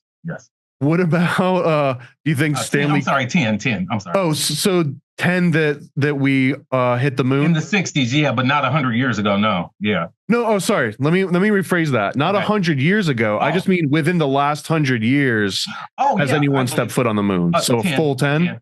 Yeah, 10. And that the footage that was shown on TV of that moon landing footage, you think that was 10 out of 10? That was not fabricated or anything? 10, yep. What about the concept of angels and demons? If we got like religious on it. Yeah, I believe. Yeah, I'm a firm believer. Yeah. Like a 10 firm believer or like an 8? No, 100. 100. 100. Okay. Yeah, 100. What about ESP and telepathy? You know what? I'm gonna say 6. I'm gonna say 6 because I think it does. Because my brother, I was in a coma for 2 months, and my brother knew. He called my phone crying, saying, "Are you okay? Are you okay?" And he left a voicemail message, and I was in a coma. Yeah. So you maternal twins? Uh-huh. So that's actually pretty fascinating. I don't get to talk to a lot of maternal twins. Yeah. When you guys were growing up, outside that coma you were just talking about, when you were growing up, did you ever have any sort of like telekinetic or telepathic connections whatsoever, or was it just the coma? Just a coma. Yeah, it was just a coma. Yeah. And you know what? I'm not gonna lie. It's true about seeing people when you close to death, because they had to brought me back to life. I was without oxygen for 6 minutes, and they put me under, and I lapsed, and I saw my grandmother. You know, and the reason I saw her. I'm a licensed therapist as well. So I used to. I haven't got my license. It expired 2 months ago. So, and I'm not practicing. I ain't teaching nobody. Just so y'all know. But we talked about seeing life experiences, and a patient of mine was talking about life experiences, and I see it now. My grandmother. The reason she was so prevalent for me, because she meant a lot to me. She helped raise me and my brother. And the funny thing about it was, when my grandma passed away, she was heavy set, had those ghetto mama arms, the flabby arms, you know, and had a sundress on. But when I seen her in that vision, she had on one of those, she had a thin waist, had beautiful hair, skinny, had on one of those Laverne and Shirley type skirts with a poodle on the side. Yeah, the poodle skirt. Like she's in the 50s, yeah. And she said, "Get up, boy, you ain't done yet." And I swear to God, I'm like, that was real. That was real. And then I heard my brother's voice, because they said he was upset in the hospital saying, "Why won't you tell me what's wrong with my brother?" And then I woke up from my coma and he was gone. They said, "Your brother left 3 days ago." Yeah. What about, telepathy, a strong 6, it sounds like. I could probably even push you further than that, but 6 is pretty good. Yeah. What about telekinesis? And this is the difference in like moving objects with your mind, not just talking with your mind. No. So not 1? Or is this like a 2? Okay. Not 1. I'm sorry. Yeah, I just don't see it, because I ain't gonna say. I'm gonna be honest with you. 1, I'm a big fan of the Big Bang Theory, and they talked about that a lot. And 2, I tried it myself. So if you can't do it, then no one can do it. Is that how it works? I can't believe I admit that. Yeah. What about looking at this water? I'll never forget. I'm staring and looking at this water, and it's not. But all I wanted to do was make a ring around, like somebody dropped something in it. It was like doing a Naruto run or something and thinking it's going to work. Yeah. What about, then I want to ask you on your opinion first, and then I'll walk back and I want to ask you in more vague terms, but your opinion 1 to 10 on psychic investigators, like the people that actually market their skills to police and say, the last time this kid was seen or whatever. Yeah, that, you know what? I'm not going to lie. They did that in the Atlanta child murders. Like I said, I read everything about the Atlanta child murders. And as a detective, I mean, in 25 years, I only had two unsolved cases. And it still eats me to the day I die that I didn't get to solve those cases. But and I was hungry for one. I was hurting for one. I wanted one real bad, and I thought about it. Yeah, I'm not gonna lie, I thought about it. Yeah. Is that usually the number? Well, yeah, I'm gonna have to say 5, because I thought about it, but I didn't go through with it. And the reason I didn't go through with it, because I'm like, I could see the prosecutors, the chief, and them. They see this report, because I'm gonna have to tell them. I can't just lie about it, because they're gonna ask, "Who's your source?" And so I'm like, man, So, and I didn't. Yeah, but I thought about it. Have you ever seen a case where someone made use of a psychic investigator? The Atlanta child murders, they used it, and the lady there, she was. Man, come to think of it now, I don't know. There's this thing called Monsters. It's a podcast called Monsters, and they did something on him. And they, you know what? As I'm trying to recollect, because I love the Atlanta child murder so much, I want to open it and solve it. Every time I go to Atlanta, when I speak or whatever and give a lecture, I drive and I always play that podcast. It's 10 hours long, and I play it back and forth. And I know everything happened. I just play it, and she did say, she said he would be cunning, kind, intelligent. Everyone said Wayne Williams had a high IQ, very high IQ, very intelligent. He would be connected to the community. He did. He had his own radio station in the basement. His mom and dad were teachers. So yeah. Could she just have been a really good profiler and not a psychic? Yeah, I think so. Yeah, but you know what? Why not have both? Yeah. Well, and I guess I want to finish this off on something you were like, ask me about this later, how this went. So you said that you had a social media profiling class, and I guess this dovetails into another question. I'll just combine it into this one, but it's like, like what is the general sentiment from professional detectives, professional police on the internet sleuth movement? Like someone that listens to 10-hour podcasts while they're driving, and now they're like, I know who the Lady Bird late killer is. Let me go ahead and tell the cops. I'm not gonna lie. As long as it's not none of my cases that they making me look like a fool when they solve it, hey, they cool. But the minute they do, I'm like, them idiots don't know now. What's their background? Yeah, that's the true story. True story. The minute they do touch one, like I said, I only got 2 cases. In 25 years, I had 2 cases. But if they touch one of them cases and they solve it, I'm like, them idiots, you know. But the ones that do that and the ones like the people, I guess the people on that monster thing, they help solve a case. You know, I like that. That's good. Yeah, because nobody else is doing it. And again, I tell people, me and my crew, that we go around and we got a triple homicide we're working in New Orleans, and we got one here in Fort Wayne, Indiana, where kids show no signs of a homicide, suicide, not being suicidal, no psychiatric diagnosis or anything like that. He was playing with his gun at a party. He was drunk. He bought the gun for protection. They told him to take the magazine out. He took the magazine out. People went on it was an apartment, so they went on the balcony, and next thing you know, everybody left except for 2 people. The guy was passed out on the chair, the guy with the gun. Next thing you know, they heard a shot. They say they come back. He's on the floor on the kitchen, and the gun is on the counter on a stack of and there's a stack of crackers on top of it. The officer even, and that's the one case I found on top. Someone put it on top of the gun, not even moved. Yeah, because the officer in the report said that she had to remove the crackers to take a picture to get the serial number. So I'm like, how did this dude, you know? And they labeled it a suicide. Here's the thing.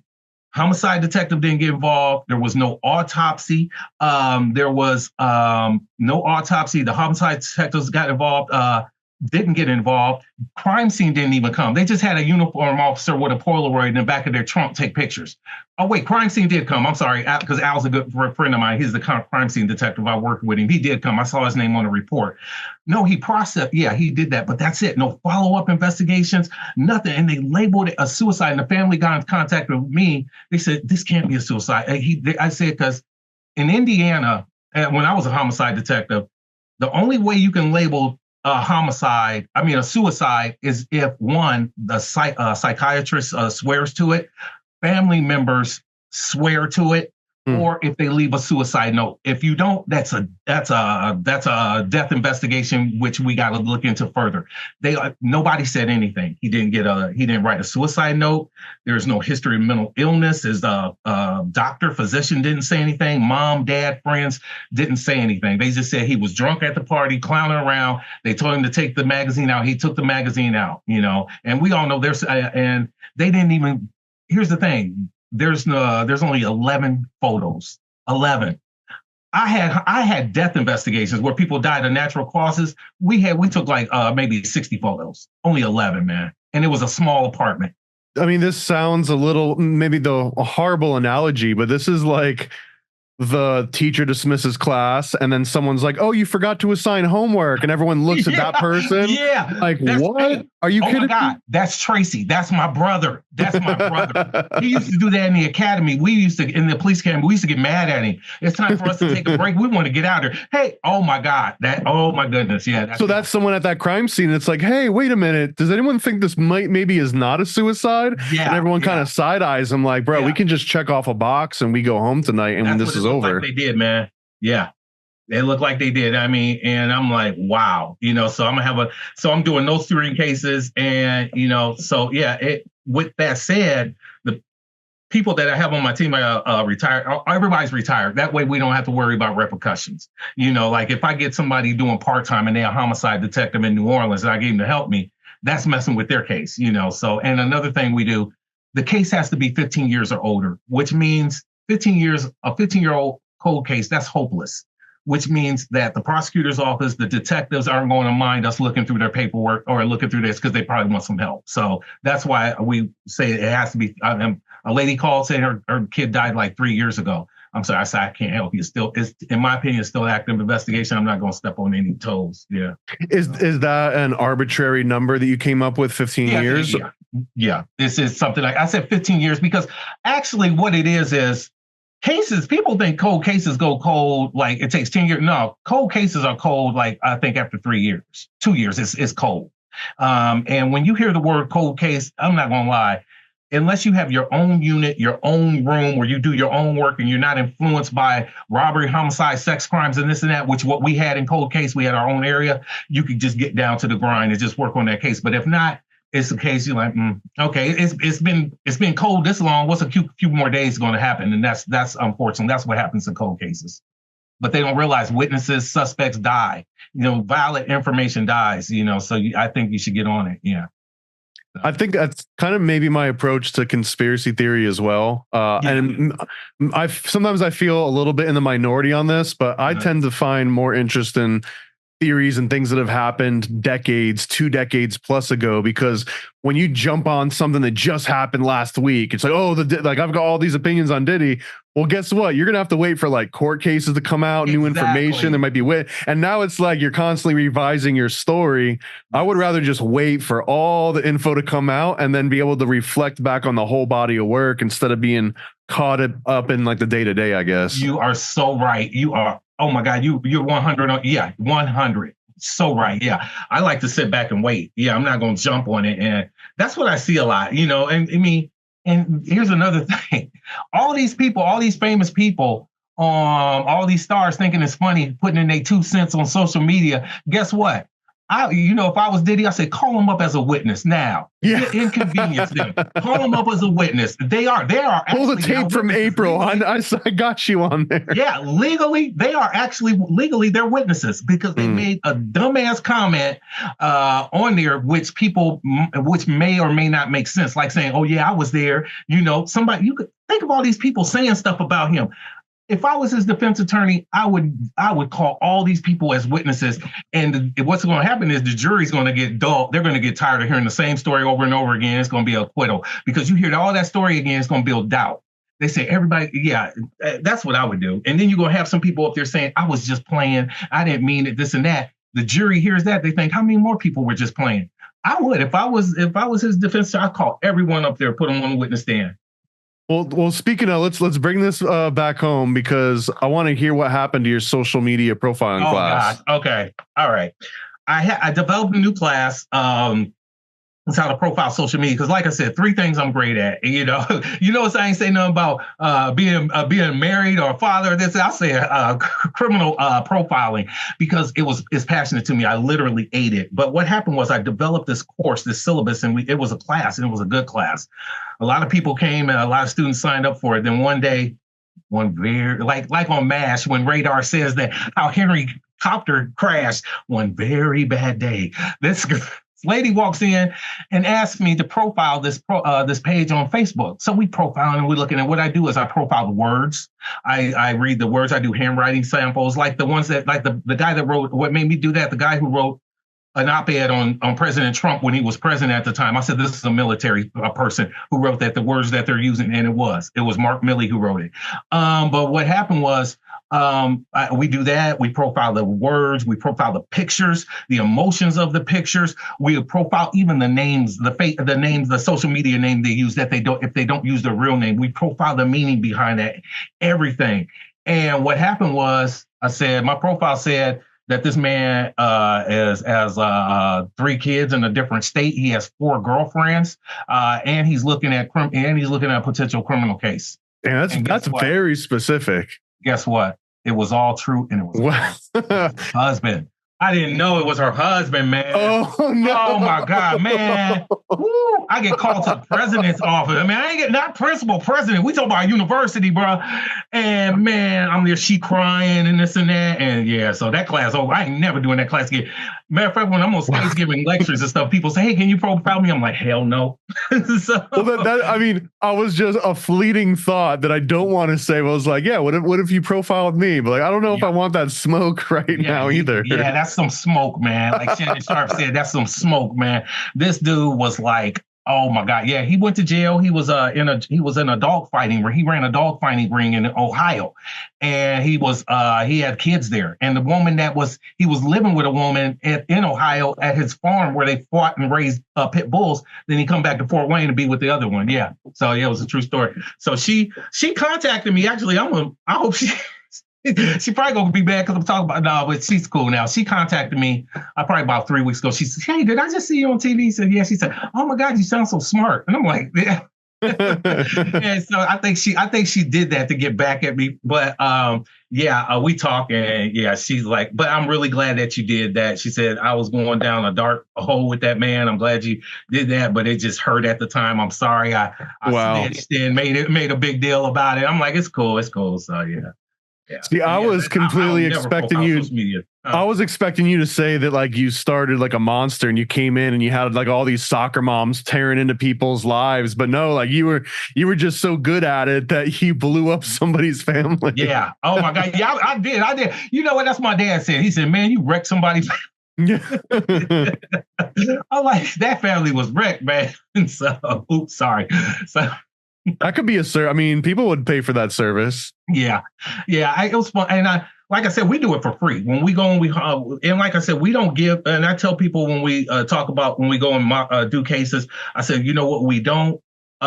We may not get the case solved for you, but we're gonna give you answers. Definitely more answers than what you got now. So, and that's all. That's all they want. They just want to know who was the person that took my baby's life. Tell me about that person. What was they thinking? So yeah. Well, I would love to have you come back on and do some not of me, but of like, we could do a JFK, we could do a Diddy, we could do an Epstein. That would be awesome. And I think this audience would really love that. Have one of your viewers email you with a case, and me and you'll talk about it. I'll write a profile, and we do. Yeah. So, let's do it. Yes. Anyone listening, hit me up. Let me know what profile should we do. Is there something that's like more in your wheelhouse versus out of your wheelhouse, or? Like the things like somebody asked me, somebody was doing, okay, here's the thing.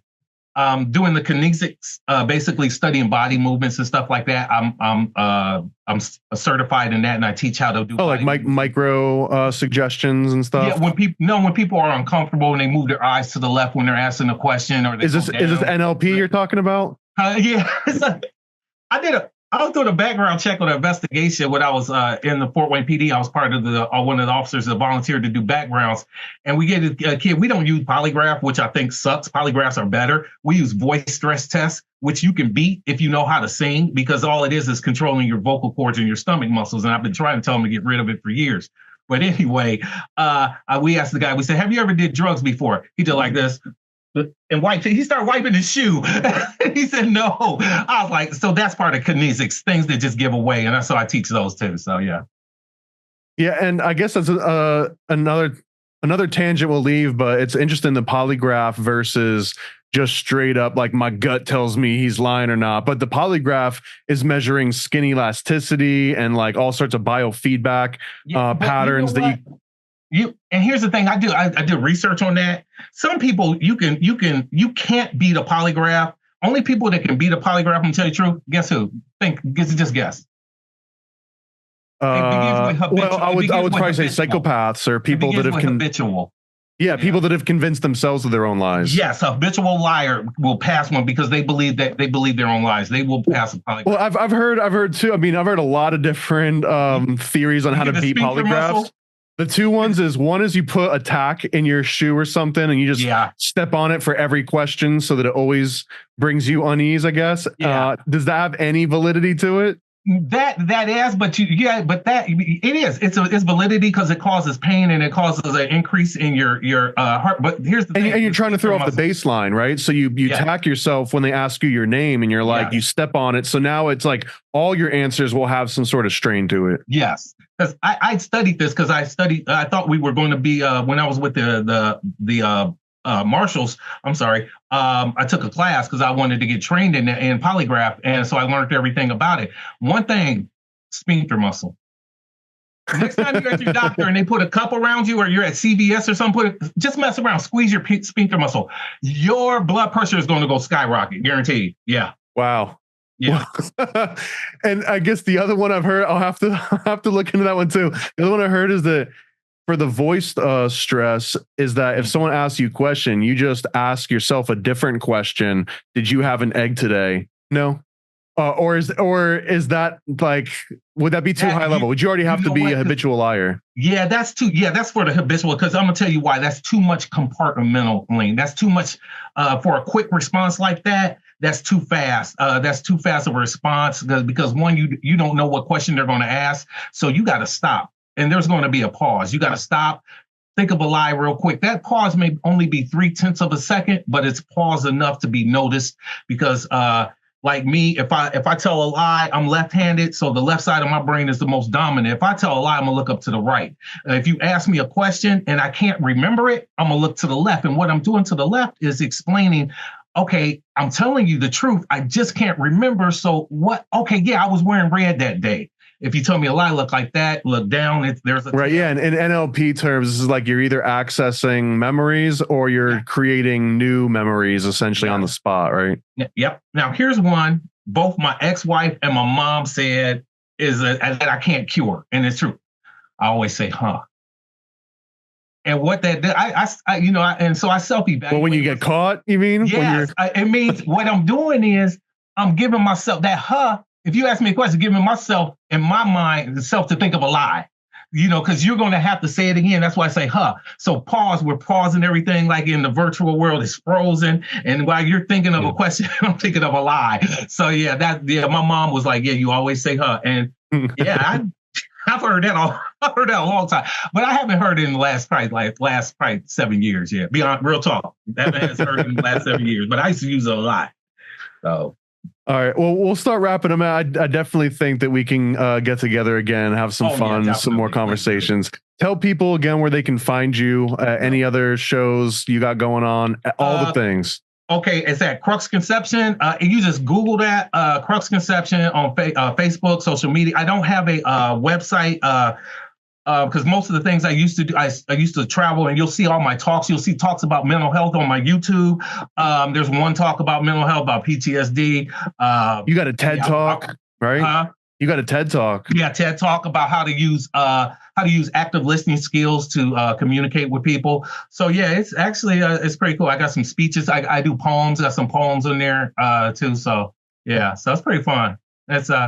It's something cool. It took me a while to try to find out who I was after I retired because for so many years I was that black dude who had a picture of Shaft on his business card. So now I did really, but yeah, because Shaft, I love Shaft. So that be honest with you, that's the only fake like cop type show that I love was Shaft because he was just so cool, man. Yeah, I guess I'll have all your links and everything down below if anyone wants to go and follow up with you and everything. And then I guess otherwise, man, we're looking forward to having you back, talking about some more things, maybe talking about music, all kinds of stuff.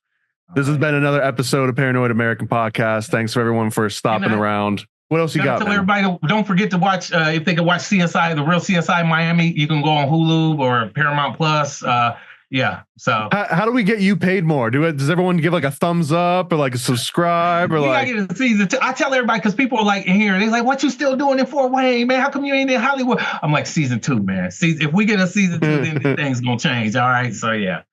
Yeah. So I mean, I know this is like might sound a little bit hollow because you're literally like we're talking to each other. We're kind of like promoting your thing, but I love the CBS, the Real CSI Miami. I guess I'm also in Florida, so I kind of like link to it. Oh, okay. The XXX Tentacion video, like everything about it was really well produced, though. Were you in Florida when he got killed?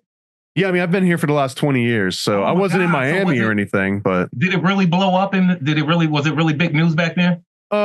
Maybe not as much to me, just because dude, I don't know how much you pay attention to Florida rappers, but Florida rappers is probably like one of the most dangerous careers on the planet. Right. In fact, in the last 5 or 6 years, there was entire rap crews that would kill each other and then drop a song talking about exactly who did it, how they shot him, what gun they used to shoot him, when they shot, like the location. And then the prosecutors are just like, oh, this is easy. And they just go after him releasing songs. But this was going on for like 3 or 4 years. I'll have to send you some really crazy videos, please do. Please. I want to look at that. Please do. Yeah. This was something specific to Florida rap too, which I don't know what it is in the water down here, but there's something. Okay. Yeah. All right. Well, definitely. Until next time, thanks everyone for listening. We've got more for you coming soon.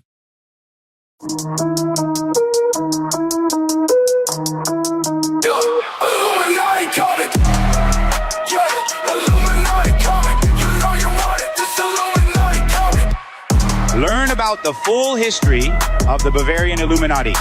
Adam Weishaupt, Alumbrados, Jesuits, Rosicrucians, Freemasons, and more. From the 18th century to modern day, we expose it all.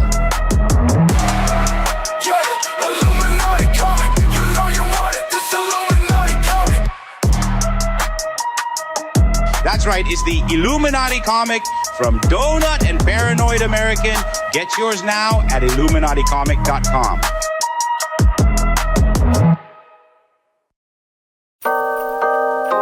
Paranoid. Yo.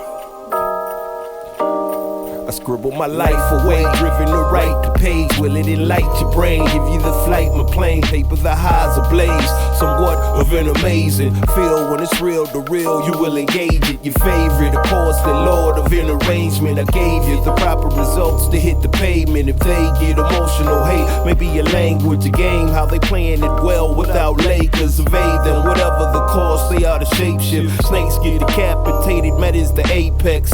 Execution of flame you out, nuclear bomb distributed at war, rather gruesome for eyes to see. Max them out, then I light my trees. Blow it off in the face, you're despising me for what though? Calculated and rather cutthroat. Paranoid American must be all the blunt smoke for real. Lord, give me a day away, vacate. They wait around to hate whatever they say. Matters not in the least bit. We get heavy rotate when a beat hits, so thank us, you're welcome. Fuck the niggas for real, you're welcome. They ain't never had a deal, you're welcome. Man, they lacking appeal, you're welcome. Yet they doing it still, you're welcome.